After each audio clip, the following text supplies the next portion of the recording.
How long does it take to turn $100,000 into 1 million? Most people guess a number between 40 and 60 years. The actual answer, at 10% average nominal return with $500 a month in continued contributions, is roughly 17 years.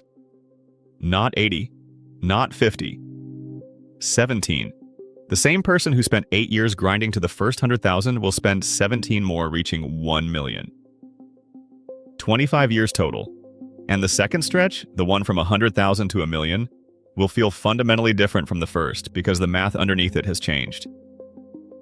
I'm Warren. Last video we mapped the 8-4-3 rule, the 3 phases of reaching 100,000. Today we extend the curve. Same contribution, same return rate, same index fund. But the numbers on this side of the chart are large enough to feel unreal. They're not. They're arithmetic.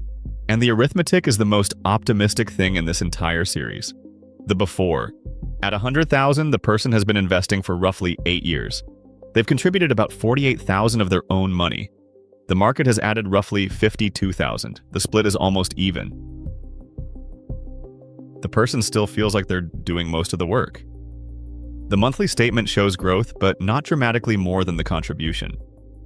The number is 6 digits, which feels significant, but the pace feels slow. The curve from video 15 is still in its flat section, just beginning to bend. Everything that follows happens because of mass. The portfolio now weighs enough to generate its own gravity. Phase 1 of the snowball, mass, from 100,000 to 250,000. This stretch takes roughly 6 to 7 years at 500 a month. During these years, total new contributions amount to about 36 to 42,000. Market growth contributes roughly 110 to 115,000. The ratio is now roughly 3 to 1 in favor of the market. For every dollar the person puts in, the market puts in 3. That ratio, more than any specific number, is the signal that the snowball has started. This is where the experience of investing changes permanently. The monthly contribution of $500, which was the dominant force for 8 years, becomes a supporting actor. The portfolio's own returns are the lead. Some months the market adds 4 or 5,000. The person added 500. Some months the market takes back 6,000 and the person's contribution barely dents the loss. The volatility is higher because the base is larger, but the trajectory over any 12-month period is consistently upward. If you check the balance quarterly instead of monthly, the picture is smoother. If you check daily, the picture is K. Both views describe the same curve. The quarterly view is more honest. There's a specific milestone inside this phase that connects back to every video in the series. At roughly 140,000, the portfolio's annual growth exceeds the person's annual contribution for the first time. At 10% on 140,000, the market generates 14,000 in a year. The person contributes 6,000. The crossover.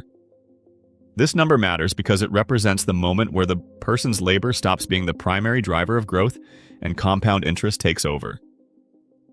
From this point forward, the portfolio is the primary engine. The person is the auxiliary. That shift, once it happens, never reverses. The market's contribution only grows larger. The person's stays roughly constant. By 200,000, the market is generating 20,000 a year. The person is still contributing 6. The ratio is over 3 to 1. The snowball has enough mass to roll on its own. And the person who built it, the one who endured the flat stretch from video 15, finally gets to feel what the curve looks like from the other side. Phase 2 of the snowball, velocity, from 250,000 to 500,000. This phase takes roughly 5 to 6 years. New contributions, 30 to 36,000. Market growth, roughly 220,000. The ratio is now 6 or 7 to 1. The person's contribution is less than 15% of total growth. The portfolio is moving under its own power. If you've been following this series from video 1, this is the stretch where the architecture pays off most visibly. The pyramid from video 7 directed the money. The routine from video 8 automated it. The rules from video 9 protected it. The portfolio from video 10 housed it. The 8-4-3 rule from video 15 explained why the early years were slow. And now, in phase 2 of the snowball, the compound machine built across 10 videos is producing visible results without any additional effort from the person who built it. The system runs, the person lives, the balance grows. During this phase, the monthly statements become genuinely surprising. A good quarter adds 30 to 40,000. A bad quarter subtracts 20. The annual growth in raw dollar terms now exceeds most people's annual salary. At 400,000, 10% growth is 40,000 a year. If the person earned 60,000, their portfolio earned 2/3 of their salary in passive growth alone. That number deserves a pause. 2/3 of a salary generated by a portfolio that the person built by transferring $500 a month and not touching it. No overtime, no promotion, no second job, just time and mass. That realization, when it arrives, usually happens on an ordinary evening. The person opens the Fidelity app or the Schwab dashboard, sees the number, and does the subtraction in their head. Last year's balance versus this year's. Minus contributions. The remainder is what the market added, and the remainder is larger than expected. Larger than any single financial decision the person made that year. Larger possibly than any raise they received. That moment, quiet and unremarkable sitting on a couch or standing at a kitchen counter, is the moment the snowball becomes visible to the naked eye. It was always there. The mass was always accumulating. The velocity was always building, but this is the first time the person can feel it without looking at a chart. There's a behavioral risk in this phase that's worth naming. As the balance grows into the mid-hundreds of thousands, the temptation to do something with it increases. To withdraw some for a renovation. To shift into riskier investments chasing faster growth. To stop contributing because the market is doing the work anyway. Each of these impulses makes individual sense. Each one damages the snowball. The renovation withdraws mass from the ball. The risky shift introduces volatility that can erode mass in a single downturn. Stopping contributions removes the behavioral anchor that keeps the person connected to the system. The protocol here is the same as every other video in this series. Don't touch it, don't change it, let it compound. The snowball's only enemy is the person who built it deciding to take a piece off. Phase 3 of the snowball, gravity, from 500,000 to 1 million. This phase takes roughly 5 to 6 years. New contributions, 30 to 36,000. Market growth, roughly 470,000. The ratio is over 13 to 1. The person's contributions are roughly 6% of total growth. The portfolio doesn't need the contributions anymore. It needs time. Time is the only remaining ingredient. At 750,000, the portfolio generates roughly 75,000 in annual growth. That's more than the median American household income. The portfolio earns more in a year than most people work for.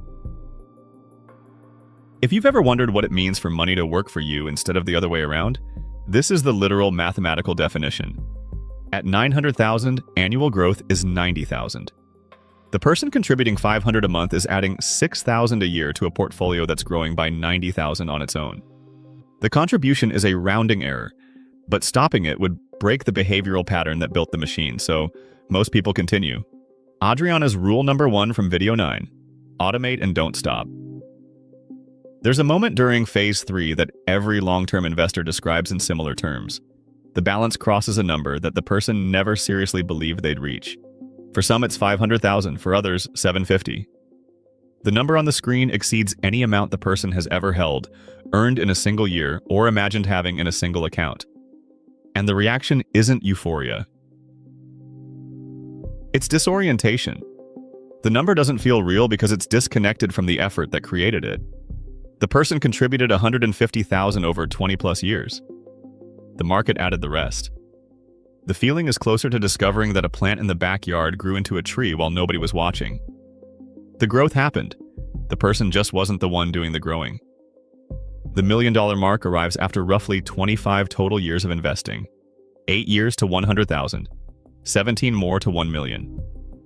25 years. At 500 a month, the person's total lifetime contributions at that point are roughly $150,000. The portfolio is 1 million. That means 850,000 of the million came from market growth. 85% of the final number was produced by compound interest, not by the person's paycheck. The person provided the seed. The market grew the tree. Here's the part of the snowball math that this video exists to deliver, because it's the part that changes how a person thinks about the next 15 years of their life. The first 100,000 required 8 years and roughly 48,000 in contributions. The last 100,000, from 900,000 to 1 million, required roughly 1 year and $6,000 in contributions. Same person, same monthly transfer, same $500. The first 100,000 felt like pushing a boulder up a mountain for almost a decade. The last 100,000 felt like the boulder rolling downhill on its own. That's the snowball. The mass increases, the velocity increases, the effort required decreases. And the person who understands this shape, who can see the curve in their head while sitting in the flat section, is the person who doesn't stop. The year-by-year table, condensed. Year 8, roughly 100,000. Year 12, roughly 200,000. Year 15, roughly 300,000. Year 17, roughly 400,000. Year 19, roughly 500,000. Year 21, roughly 650,000. Year 23, roughly 820,000. Year 25, roughly 1 million. Each interval gets shorter, each jump gets larger. The curve is steepening at every point, and at no point does the monthly contribution change. 500 every month. For 25 years, if you take one thing from this table, make it this. The distance from year 8 to year 15, 100,000 to 300,000 is 7 years. The distance from year 15 to year 25, 300,000 to 1 million, is 10 years. 700,000 of growth in 10 years versus 200,000 in 7. The back half of the curve produces 3.5 times more wealth per year than the front half. That's compound interest in a single comparison.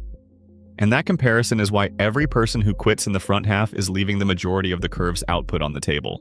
If you're in the flat stretch right now, the one where the balance barely moves and the monthly transfer feels pointless, the table above is the terrain map for where the trail leads. The flat stretch is phase 1 from video 15. It ends. It always ends. And what comes after it is a curve that bends so steeply that the person inside it can barely believe the numbers on the screen came from the same $500 a month. Here's a practical way to see where you stand on the snowball curve right now. Open the investment account. Divide the balance by 100,000, that gives the current $100,000 bracket. Then check the annual growth. Pull last year's ending balance, subtract the beginning balance, subtract contributions. The remainder is market growth. If that growth number is smaller than annual contributions, the snowball is still building mass. If it's larger, the snowball is rolling. If it's 3 or 4 times larger, the snowball has entered phase 2 or 3, and the remaining distance to 1 million is shorter than the distance already traveled. There's a philosophical layer to the snowball that's worth naming before the next video. The curve isn't just a financial phenomenon. It's a model for how sustained effort compounds in any domain. The first years of anything, a career, a skill, a relationship, a creative practice, are flat. The effort is high. The visible result is low. The temptation to quit is constant. And the people who continue through the flat section eventually reach a point where the accumulated effort starts generating results on its own. The compound curve applies everywhere. Money just happens to be the domain where it's most precisely measurable. The snowball from 100,000 to 1 million is not a fantasy. It's not a best-case scenario. It's the historical average outcome of investing $500 a month in a broad market index fund for 25 years. The person who does this doesn't need to be lucky, doesn't need to pick stocks, doesn't need to time anything. They need to start, automate, and not stop. The snowball does the rest. The specific milestones for each year of the 30s. How much should be saved at 30? At 33, at 35, at 38. Not guidelines, numbers. Benchmarks with teeth. That's the next video. The snowball meets the calendar.